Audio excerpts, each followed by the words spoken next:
watching Numbskull News, and today we're talking about this big breaking news that we had. Apparently, you got ESPN, you got WB, Warner Brothers, and Discovery, and Fox all joining forces. Let's throw in Disney on top of it.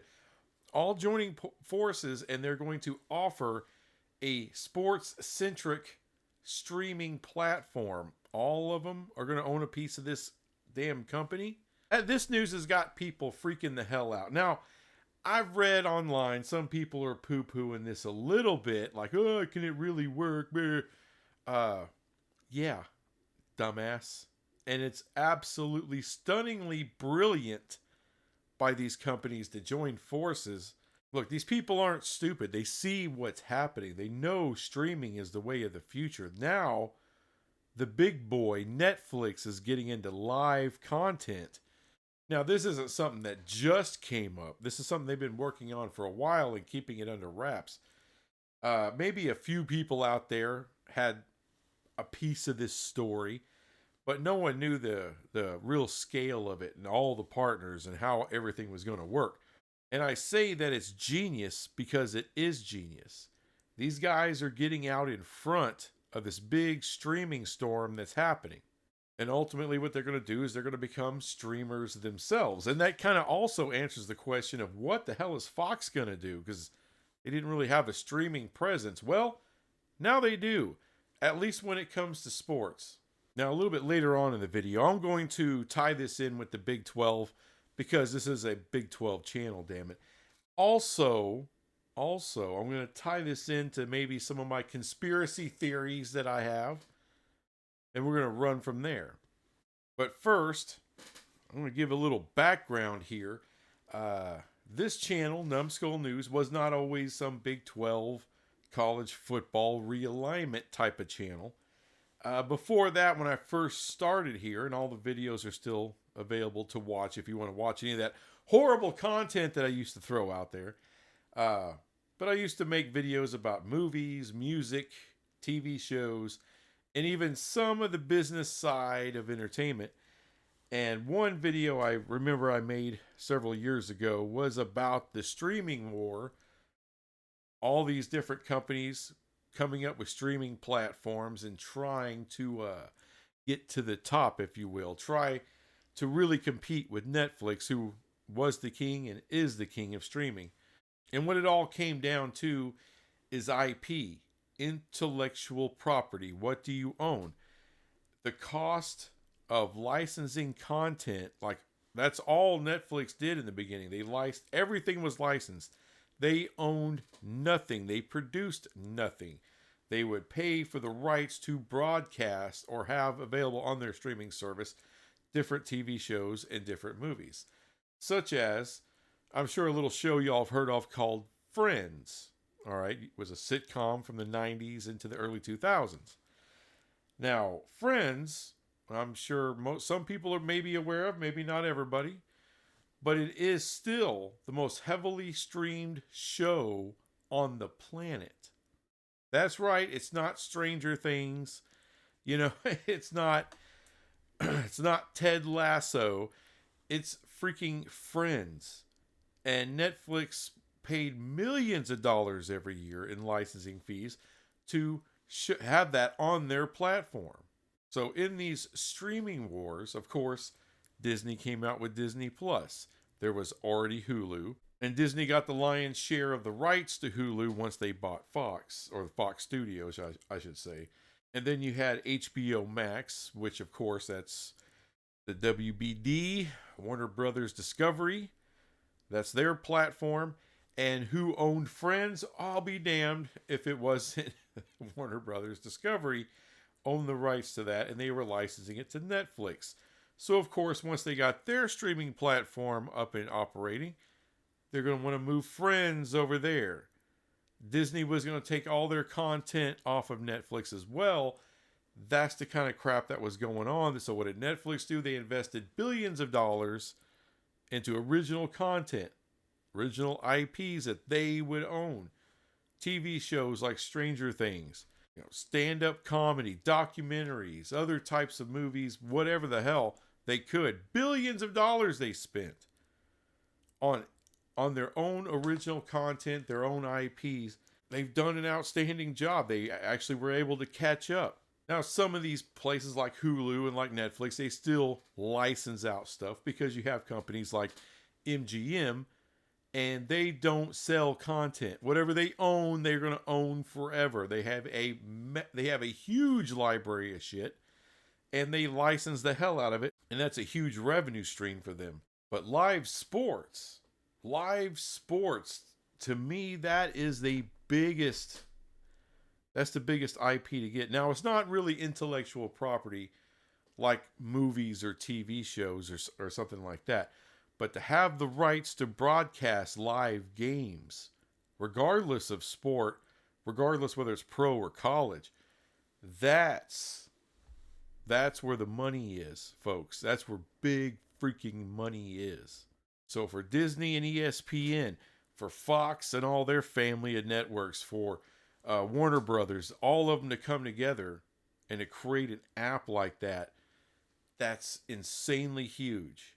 Now, this is not them putting all the cable companies and satellite companies out of business just yet. First thing they're going to do with this model, they are going directly after YouTube TV. They're going directly after Fubo.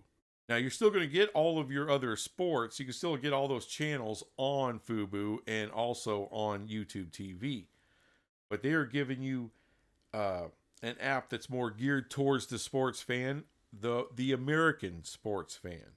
And I predict very quickly, within maybe the first year or two, this thing is going to grow exponentially because there's a hell of a lot of sports fans. And if you can get the majority of your, I don't know, NFL, NBA, college football, college basketball, if you can get a ton of that in one spot, that's a win. That's a huge freaking win.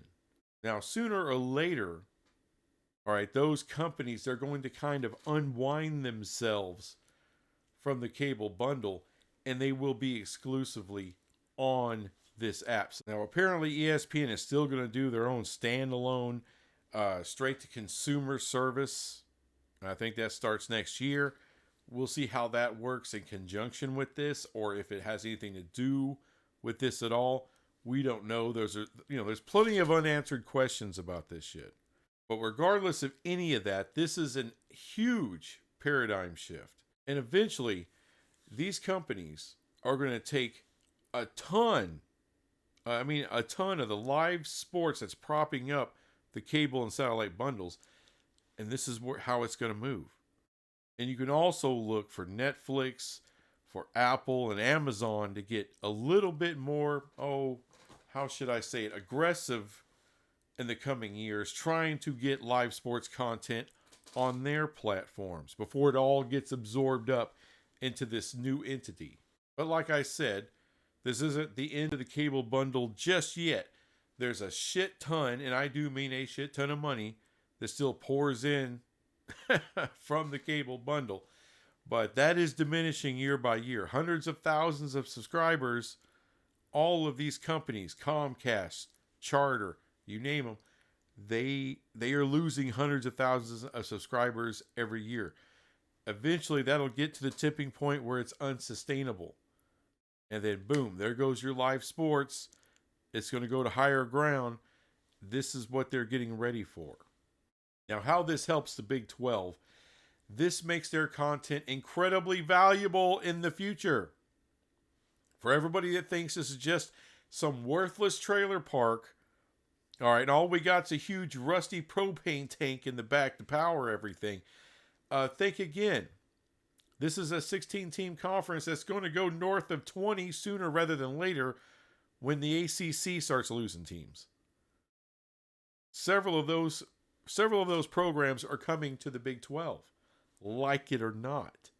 So we're going to have an ass ton of content to offer somebody. Will it still be Fox or an ESPN? Well, the smart money says yes, but there's options now. There's going to be Amazon. There's going to be Apple. Not really sure about the Apple thing because they're still kind of microscopic compared to Netflix, which is an option for the Big 12. And of course, being a part of what Fox and ESPN are doing is not a bad way to go either, as long as the money is right. And as long as you can split off the basketball and make more money. But however it goes, options, people, options is what you need. You need content, you need valuable content, and then you need options to shop it around. You at least have the threat of losing all this content. That's not what Fox and ESPN want to do, especially with a new streaming platform. So this is huge. This is greatness for the Big 12 in the future. And finally, when you look at everything that's included or is going to be included in this new streaming offering from these big, huge corporations, I don't know if anyone missed this or not, but it did say the Big Ten Network. It did say the SEC Network and the ACC Network. And I automatically heard people like, well, how's that work? And the reason people are kind of freaking out about that, y'all, is because the biggest value of the University of North Carolina Tar Heels to go to one of the big two is what? Carriage fees. That's the biggest value. For the SEC network, for the Big Ten network, it's what I've been trying to tell you. And I've been trying to tell you that they are going to go to a streamer, the SEC network and the Big Ten network. That's what's going to happen. This is the start of that. That doesn't mean they go to a streamer this year. That's not what that means. But down the line, as you can see, the foundations are being poured for all of this stuff. Not just the Big Ten Network and the SEC Network, but all live sports eventually will be streaming and eventually be streaming exclusive. That means the Big Ten Network. That means the SEC Network. And just let me put it out there for you like this. The money's not going to be the same. The old cable bundle, these companies made a killing off of it. They still make really good money. Not what they used to make. They still make good money using the cable bundle. But that is diminishing year by year by year. And I'm sorry, but streaming doesn't pay the same. Just doesn't. They'll still make good money. The SEC and the Big Ten will make big time money. The Big 12 will make really good money. But you're not going to get money off of carriage fees. That's not in the future cards. And that's why smaller brands, smaller football brands, like those Virginia schools and the North Carolina schools, that's why they're not going to get picked up by the two big conferences. The money makes no sense.